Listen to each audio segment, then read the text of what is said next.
talking in circles. I hear thoughts running in circles. I walk around all day long, following thee. The doctor said I was better than ever.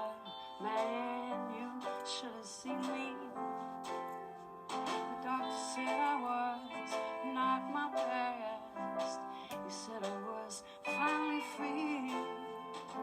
Taking the job, I took the lead. I needed you to believe that I was a woman of my word. And now that you heard my words, the only thing I've ever needed. Hello everyone, it is January 21st. That was the great Cat Power with her unmistakable voice singing a NPR Tiny Desk concert. One of her songs she wrote called Woman. Great singer, great songwriter, and she's born on this day in 1972. So there you go, little Cat Power. I know a lot of y'all like warrior cats out there, so there you go.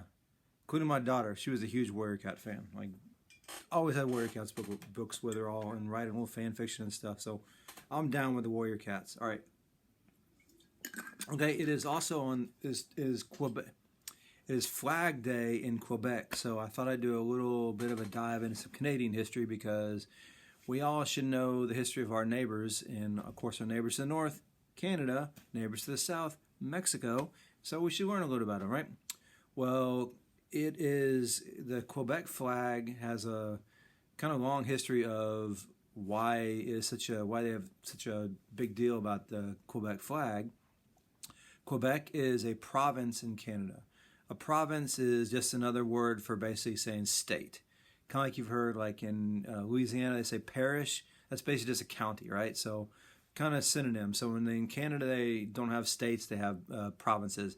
And Quebec is one of the major provinces of Canada. It is right along the United States border. Most of the Canadian major cities are along the St. Lawrence River.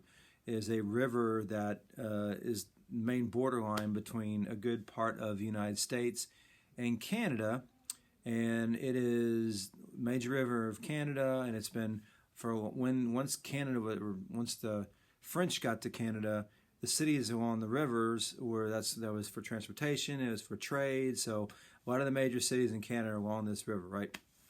As civilizations for a long time have developed along rivers because, you know, it's handy to have water nearby and for transportation and trade and stuff, right? So Canada no different. So there is a very large French presence, culturally speaking, in Quebec, and that is why they have why the flag is so important for them. So, what are the history of in the the imperial times of 14, 15, 1600s, right? You had the major powers in Europe expanding, and in North America, well, the Americas in general, you had the Spanish got here first and, settled in part of the empire, Mexico, most of Latin America, except for Brazil, which was Portuguese. Then you had the British and the Canadian, and the French came a little bit later. The French came into what is now Canada, and of course the British became the 13 colonies, which y'all know that because y'all studied that, right? And so for hundreds of years, France had a colonial power in North America, where modern day Canada is. And as I said multiple times, France and England, or the Great Britain, during much of their history, were like Tom and Jerry fighting, and a bunch of remember, one of the effects of their fighting was, impacted the Americas because they were fighting wars, trade, power, stuff like that, right? Kind of like in the Cold War, it was the Soviet Union was Tom and the U.S. was Jerry, and we were fighting all the time, and all that had ripple effects all over the world. Same kind of deal here, and that's going to culminate after multiple wars and fighting and stuff. And it's called the 7-Year War, but even though it's 9 years. But in America, we call it the French and Indian War. And I know you fifth graders have studied it because I've been in your rooms when you've been studying it, right? Well, one of the major impacts of this war was the British are going to take over the French possessions in the New World.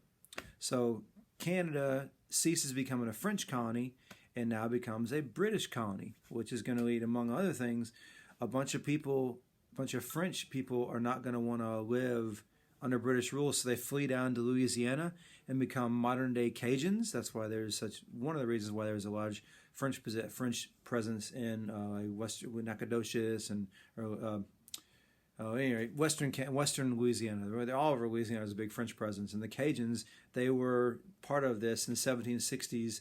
The French citizens fleeing because they didn't want to be under the British rule. At any rate, in Quebec, this major province, and actually Quebec City, the capital of Quebec, is the only city north of Mexico in North America that has a wall around it. And part of the wall around it was when it was a French settlement to protect against the British from attacking it, right? So I've never been to Quebec. It's one of the places I really want to go. I really want to see this wall. It's supposed to be beautiful. But at any rate, I digress, which, I'm known to do that.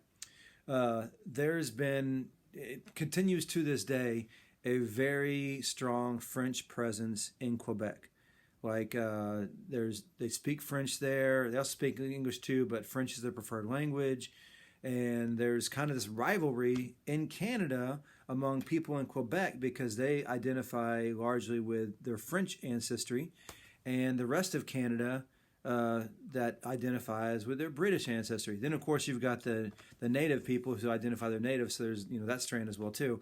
But for our purposes here, there is kind of this French and British rivalry in Quebec, which, again, there's been a bunch of independence movements, like referendums, take votes to be independent.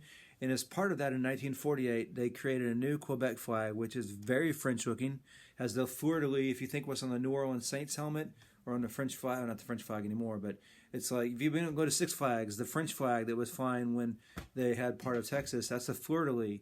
That is on the flag, and it is raised to the capital of Quebec City to much fanfare.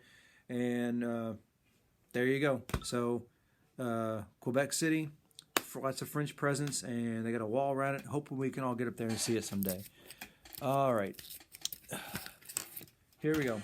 What we got for birthdays? Okay, we got Kyle Finch. And we have Molly Severson. Happy birthday to you both. All right. We're going to close after my rambling announcement on the 4-way test for the things we think, say, or do. Is it truth? Is it fair to all concerned? Will it build goodwill and better friendships? Will it be beneficial to all concerned? Our virtue this month is confidence. How are you showing confidence, guys? I know how you are. You're setting your goals, you're dreaming big, and you're working hard to make it happen. You're growing every day. You're reading, you're doing your math, you're getting up for school, doing your work, and you're growing as people, and you're trying your best. That's how you build confidence. One of the ways you build it. All right, guys. Have a good day. See you around.